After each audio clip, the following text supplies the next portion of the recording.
الحمد لله رب العالمين ثم الصلاة والسلام على سيد المرسلين وخاتم النبيين والمبعوث رحمة للعالمين وبعد. أعوذ بالله من الشيطان الرجيم. بسم الله الرحمن الرحيم. وَإِذْ قَالَ مُوسَى لِقَوْمِهِ إِنَّ اللَّهَ يَأْمُرُكُمْ أَن تَذْبَحُوا بَقَرَةً إِلَى قَوْلِهِ تَعَالَى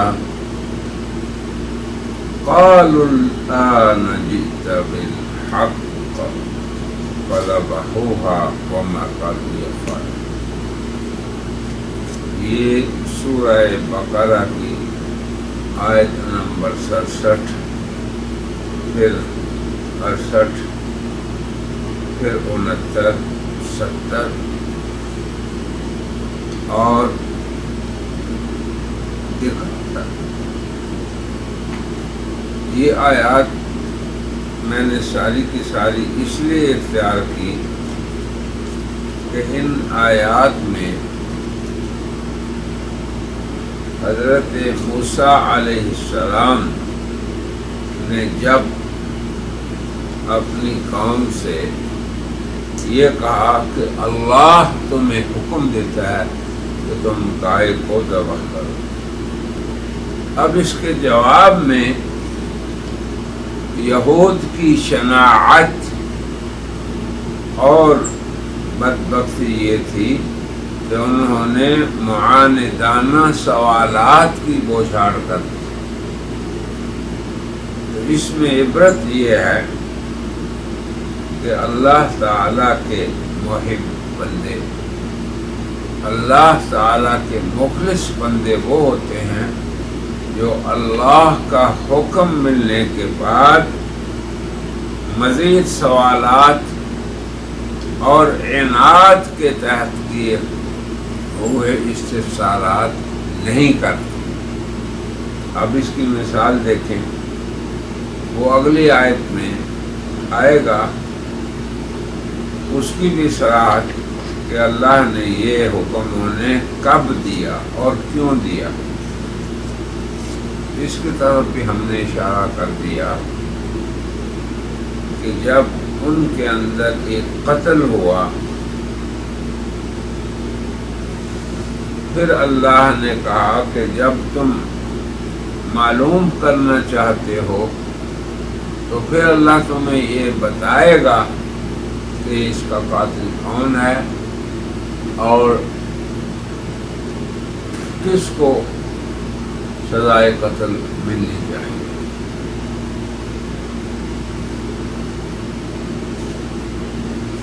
گائے کو ذبح کر کے اس کے ٹکڑوں میں سے ایک ٹکڑا اس کے ساتھ لگاؤ گے تو قاتل زندہ ہو جائے گا، اور تمہیں بھی مشاہدہ ہو جائے گا کہ اللہ کیسے مردوں کو زندہ کرے گا. یہ بھی اس میں فائدہ تھا. ان کو قاتل کا علم ہو جائے گا اور ان کو احیاء موتیٰ، مردوں کو زندہ کرنے کا مشاہدہ بھی ہو جائے گا. حکمت ہے اللہ. مگر ہمارا موضوع یہ ہے کہ ان لوگوں نے اللہ کا حکم ملنے کے بعد سوالات کا جو سلسلہ شروع کیا، یہ ان کا عناد تھا، بدبختی تھی، بدنیتی تھی. اور اللہ کے حکم پہ اگر وہ لوگ کسی گائے کو ذبح کر دیتے تو ان کا کام ہو جاتا. کیا مطلب؟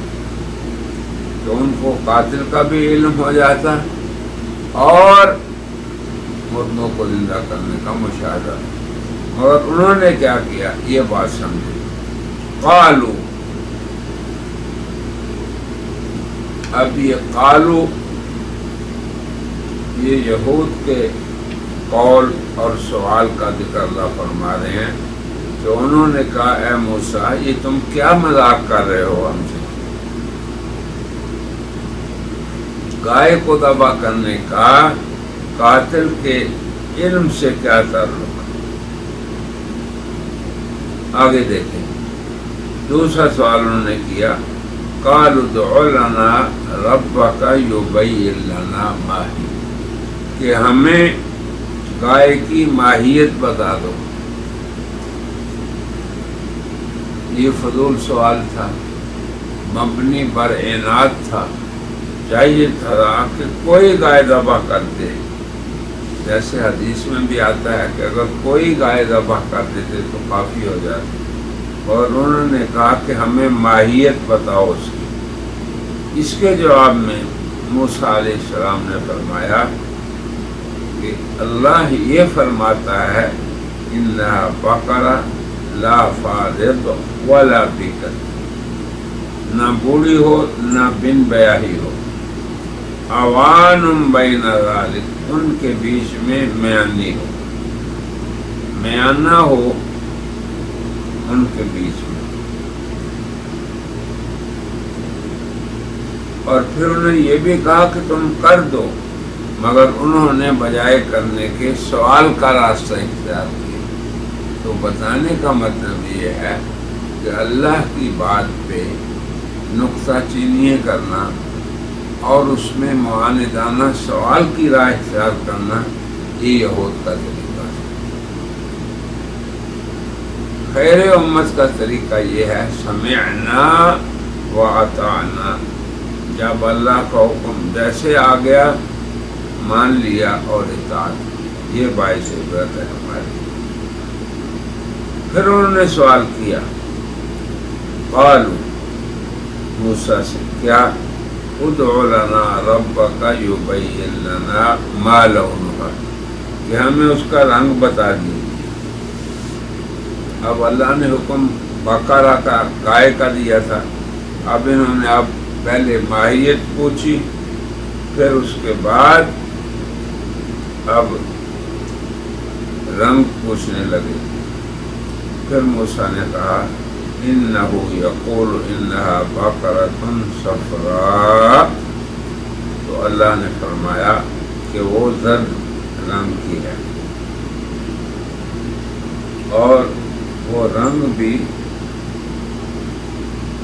ایسا ہو، خوب زرد رنگ ہو، اور دیکھنے والوں کو وہ خوش کرے۔ پھر بھی انہوں نے سوال کا سلسلہ نہیں چھوڑا، کہا یبین لنا ما ہی، اے موسیٰ اپنے رب سے پوچھ لو کہ وہ ہمیں اس کی ماہیت بتا دے، کس قسم کی ہے۔ چونکہ گائے جو ہے وہ ہم پہ متشابہ ہو گئی ہے، ہم شبہ میں پڑ گئے ہیں اس کے بارے میں، اور ہم انشاءاللہ راہ پا لیں گے۔ یہاں بھی سوال انہوں نے نہیں چھوڑا۔ قال انہ یقول انہا بقرۃ، وہ گائے ایسی ہے لا ذلول،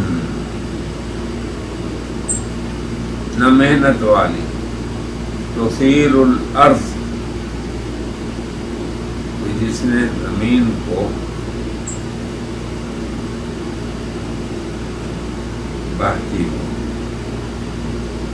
ولا تسقی الحرث، کھیت کو پانی دیتی ہو، ایسی نہ ہو۔ اب آپ خود دیکھیں کہ اپنے لیے مشکلات انہوں نے خود پیدا کی۔ آگے کہا مسلمۃ لا شیۃ فیہا، اس کا بدن بھی بالکل پورا ہو، ٹھیک ٹھاک ہو، اس میں کچھ داغ بھی نہ ہو۔ تو اب انہوں نے کہا الآن جئت بالحق، اب تم نے حق بات کہہ دی، سچی بات کہہ دی، اب ہمیں سمجھ آ گئی کہ ہم نے کیا کرنا ہے۔ تو یہ ساری شرطیں انہوں نے خود لگائیں اور اس کی ماہیت پوچھی، عمر پوچھی، ماہیت میں اللہ نے کہا کہ نہ بوڑھی ہو نہ بن بیاہی ہو، درمیانی ہو۔ پھر انہوں نے رنگ پوچھا تو اللہ نے کہا خوب زرد رنگ والی اور ایسی کہ دیکھنے والوں کو خوشی محسوس ہو۔ پھر بھی ذبح نہیں کیا، کہا کہ گائے ہم پہ متشابہ ہونے لگی ہے، شبہ میں پڑا ہوا ہے ہم، تو ہمیں ماہیت بتا دو، نو بتا دو، قسم بتا دو۔ تو اللہ نے کہا نہ محنت کرنے والی ہو جو زمین کو نہ ہی زمین کو جوتتی ہو، اور صحیح سالم ہو، کوئی اس میں عیب بھی نہ ہو۔ نبی کریم صلی اللہ علیہ وسلم کی مبارک حدیث میں ہے کہ اگر وہ یہ حجتیں نہ کرتے، یہ سلسلہ سوالات جو انہوں نے شروع کیا وہ اس کو نہ کرتے تو اتنی قیدیں ان کے ذمہ نہ ہوتی، جو بھی گائے ذبح کر دی جاتی وہ کافی ہوتی۔ یہ دیکھیں تو اس حصے میں اور ان آیات کے اندر ان کے سوالات میں یہ عبرت ہے کہ اپنے لیے مسلمان امت خود ہی مشقتیں نہ تلاش کرے، اللہ اور رسول کے حکم کی تعمیل کر دے جب انہیں وہ حکم ملے۔ اگر وہ اس میں سوالات اور حجتیں تلاش کریں گے تو یہ اپنے اوپر ہی ان کا وبال ہوگا۔ اللہ تعالیٰ سے دعا ہے کہ اللہ تعالیٰ شان وہ ہمیں ہمیشہ اپنا مخلص، مطیع اور فرمانبردار بندہ بنا کے رکھے اور ہمیں ہر حکم پہ اس کی تعمیل کرنے والا بنائے۔ وآخر دعوانا ان الحمد للہ رب العالمین۔